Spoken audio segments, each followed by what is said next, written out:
چند نکتے سمجھانے ہیں کہ جن سے روح کو غذا ملتی ہے، تاکہ ہم اس کو یاد رکھیں اور کوشش کریں ان اعمال کو زیادہ کرنے کی، روزانہ کرنے کی، تاکہ جسم کے ساتھ روح کو بھی غذا ملتی رہے۔ تو روح کی غذا اوپر سے آنے والے انوار و تجلیات ہیں۔ چنانچہ سب سے پہلی چیز جس کی وجہ سے انسان کی روح کو غذا ملتی ہے، قرآن عظیم الشان، قرآن مجید کا پڑھنا، قرآن مجید کا سننا، یہ انسان کی روح کو غذا پہنچاتا ہے۔ اور دلیل قرآن عظیم الشان میں سے وَإِذَا قُرِئَ الْقُرْآنُ فَاسْتَمِعُوا لَهُ وَأَنصِتُوا لَعَلَّكُمْ تُرْحَمُونَ۔ یہ ترحمون کا لفظ سند ہے، سٹیمپ لگ رہی ہے، رحمت برستی ہے، اور وہ رحمت جسم کی غذا نہیں ہے، وہ رحمت دل کی غذا ہے، روح کی غذا ہے۔ جس قرآن مجید کو سننے سے رحمت برستی ہے، اس کو پڑھنے سے کتنی رحمت برستی ہوگی۔ یہاں تو کہا نا کہ جب پڑھا جائے تو تم سنو تاکہ رحمت برسے، تو سننے والے پر رحمتیں برس رہی ہیں تو پڑھنے والے پر کیا رحمتیں برستی ہوں۔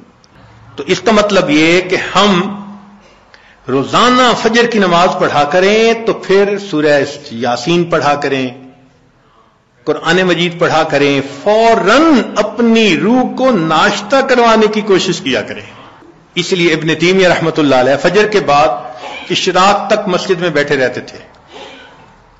لوگ کہتے تھے کیا وجہ ہے، آپ نے ناشتہ نہیں کرنا؟ تو وہ فرماتے تھے کہ تم اپنے جسموں کو ناشتہ کروا رہے ہو، میں بیٹھا اپنی روح کو ناشتہ کروا رہا ہوں۔ تو اس کا مطلب یہ کہ فجر کے بعد تلاوت کا کرنا، تسبیحات کا کرنا، ذکر کا کرنا، یہ انسان کے لیے باطنی غذا کا ذریعہ بنتا ہے۔ ہم میں سے کتنے ہوں گے جو اس کی باقاعدگی کرتے ہیں؟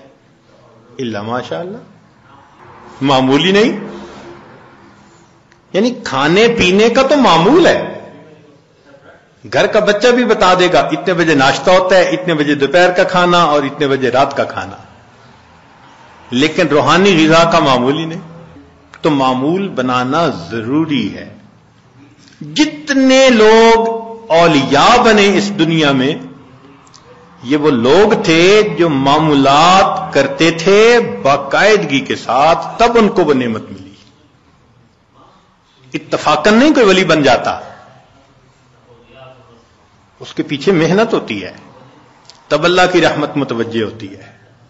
تو معلوم ہوا کہ ہم تہجد میں اٹھیں، فجر سے پہلے یا فجر کے بعد، اس نیت سے یہ اعمال کریں کہ یہ چیز ہمارے لیے روح کی غذا بنے گی۔ ہمارے اکابر جب دن کے کام کاج سے فارغ ہوتے تھے تو مصلی پہ آ جاتے تھے، رات گزار دیتے تھے مصلی کے اوپر۔ ان کو رات کے اندھیرے کا اس طرح انتظار ہوتا تھا جس طرح دلہا کو دلہن سے ملنے کے لیے رات کا انتظار ہوا کرتا تھا، ایسے وہ رات کے منتظر رہا کرتے تھے۔ عشاء کے وضو سے فجر کی نماز پڑھنا، رات کا بیشتر حصہ نوافل میں کھڑے رہنا، حتیٰ کہ ہمسائے کے لڑکے بچے ان کو چھت کے اوپر ایک مینارہ سمجھا کرتے تھے۔ تو اتنا تو وہ اللہ کی یاد کیا کرتے تھے نا، قرآن پڑھا کرتے تھے۔ اور ہمارے قریب کے زمانے کے بزرگوں کا معمول ایک منزل روزانہ کا۔ اس عاجز کے والد صاحب حافظ نہیں تھے، مگر پوری زندگی ایک منزل روزانہ پڑھنا ان کا معمول تھا۔ ہم نے بچپن سے لے کے اپنے بال سفید ہونے تک اپنے والد کو ہر جمعرات کو ختم قرآن کرتے دیکھا ہے۔ ہر جمعرات کو ان کا ختم ہوتا تھا، ناظرہ پڑھتے تھے، تو معمول تھے ان کے۔ ہم بھی سوچیں اس کے اوپر کہ ہمارا بھی کوئی دن قرآن مجید کی تلاوت کے بغیر نہ گزرے۔ زیادہ نہیں کر سکتے تو چلو تھوڑا صحیح، مگر کریں تو صحیح نا۔ یہ تو نہیں کہ کئی دن گزر جاتے ہیں قرآن مجید کئی گھروں میں کھولنے والا ایک بھی نہیں ہوتا۔ اخبار روز پڑھا جاتا ہے، ٹی وی روز دیکھا جاتا ہے، اور انٹرنیٹ کی مصیبت تو 24 گھنٹے کھلی رہتی ہے۔ اگر نہیں کھلتا اللہ کا قرآن، تو اپنی روح کو غذا پہنچانے کے لیے ہمیں قرآن مجید کی تلاوت کا معمول روزانہ لازماً پورا کرنا چاہیے. بس یہ نیت کریں کہ ناشتہ چھوٹتا ہے تو چھوٹ جائے، قرآن مجید کا معمول نہ چھوٹے ہمارا، اس پابندی کے ساتھ. اچھا صبح نہیں پڑھ سکے تو شام پڑھ لیں.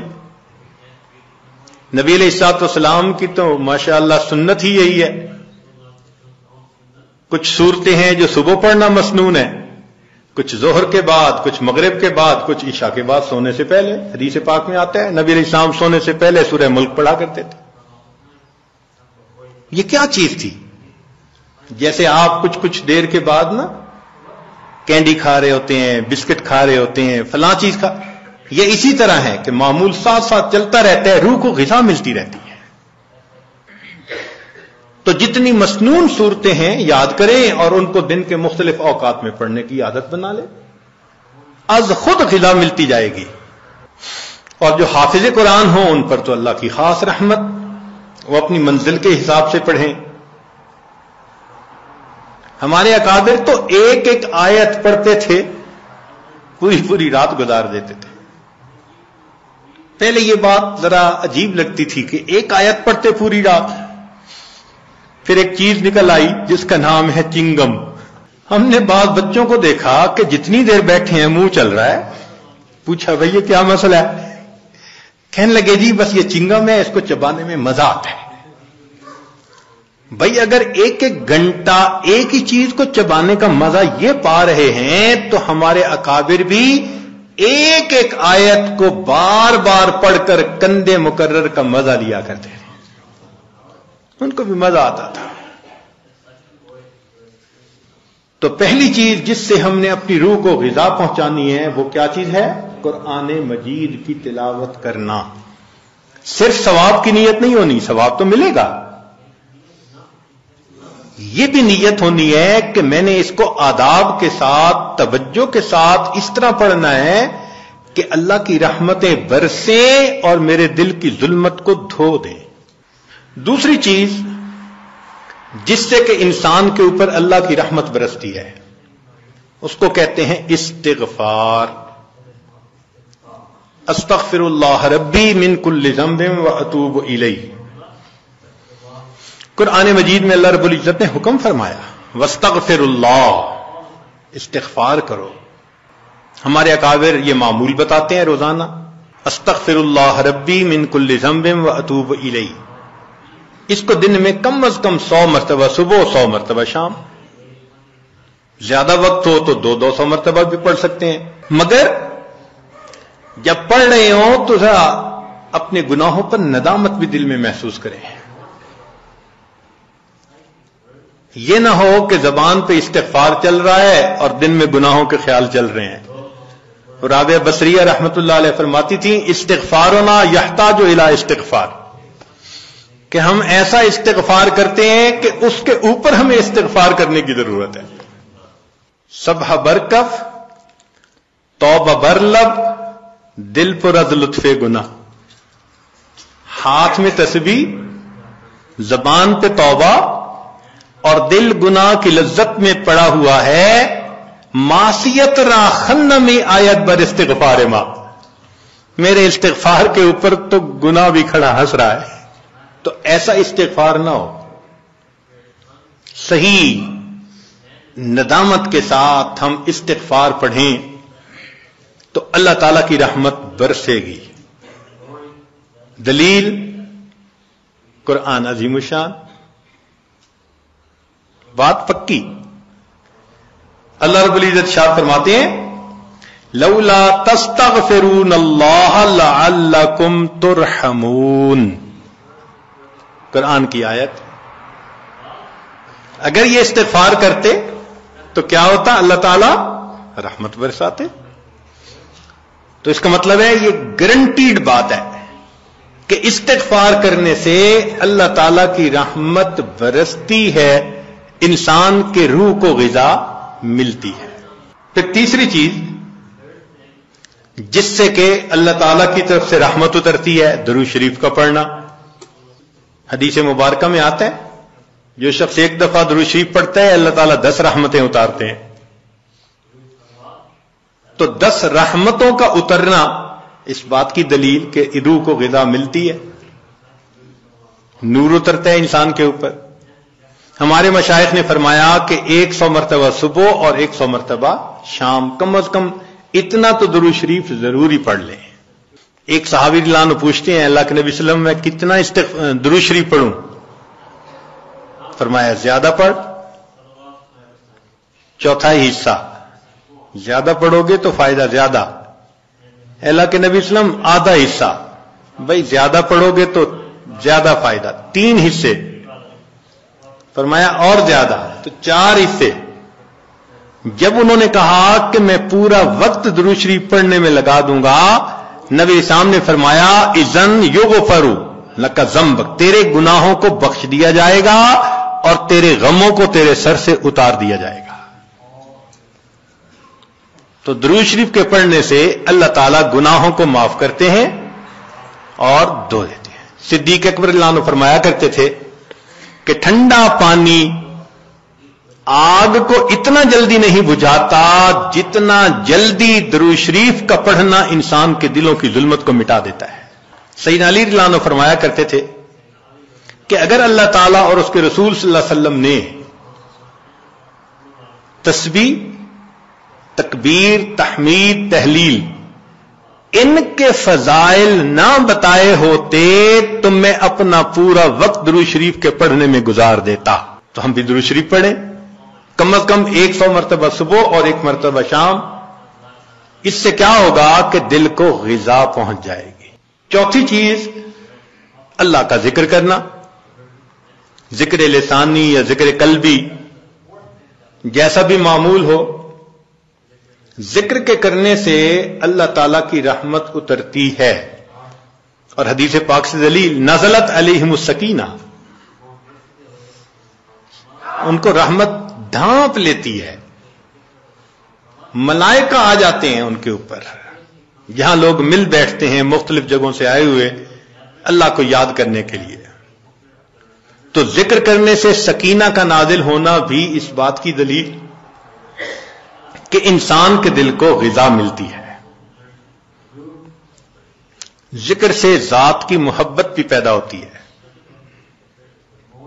جتنا جس چیز کا تذکرہ زیادہ کریں اتنا اس سے محبت ہوتی ہے. تو کثرت ذکر کا حکم اس لیے کہ اس سے اللہ رب العزت کی محبت انسان کے دل میں بڑھتی ہے. یہ نغمہ فصل گلو لالا کا نہیں پابند، بہار ہو کہ خزاں لا الہ الا اللہ. ہمیشہ ذکر کرنا ہے، ہر وقت کرنا ہے. موسموں کے بدلنے کا اس پہ اثر نہیں ہوتا. اس لیے ہمارے اکابر صبح شام کا کچھ وقت تھا جس میں تنہائی میں بیٹھ کے اللہ کا ذکر کثرت کے ساتھ کیا کرتے تھے. پھر 5ویں چیز جس سے کہ انسان کے اوپر رحمت اترتی ہے وہ ہے اتباع سنت. جتنا ہر عمل سنت کے مطابق ہوتا جائے گا اتنا اللہ کی رحمت ہم پہ برستی جائے گی. جتنا ہر عمل سنت کے مطابق. اس لیے ہمارے سلسلہ عالیہ نقشبندیہ میں بیعت ہونے کے بعد پہلا کام یہی بتاتے ہیں، ہر کام کو سنت کے مطابق کرنا ہے. سر کے بالوں سے لے کے پاؤں کے ناخنوں تک اپنے آپ کو سنت کے مطابق ڈھالنا ہے. کیوں؟ ایک تو اجر ہے، ایک قرب ہے، اللہ کی محبوبیت ملتی ہے، اور تیسرا یہ چیز انسان کے روح کی غذا بھی ہے. دلیل قرآن عظیم الشان میں سے ارشاد فرمایا اطیعوا اللہ والرسول لعلکم ترحمون. اللہ اور اس کے رسول کی اطاعت کرو تو کیا ہوگا؟ تمہارے اوپر رحمت برسے گی. تو اتباع سنت سے بھی انسان پر رحمت برستی ہے. پھر 6ٹھی چیز اہل اللہ کی صحبت اختیار کرنا. قرآن مجید میں تو حکم دیا گیا یا ایھا الذین آمنوا اتقوا اللہ وکونوا مع الصادقین. یہ کونوا حکم ہے، اور حدیث پاک میں بھی حکم دیا گیا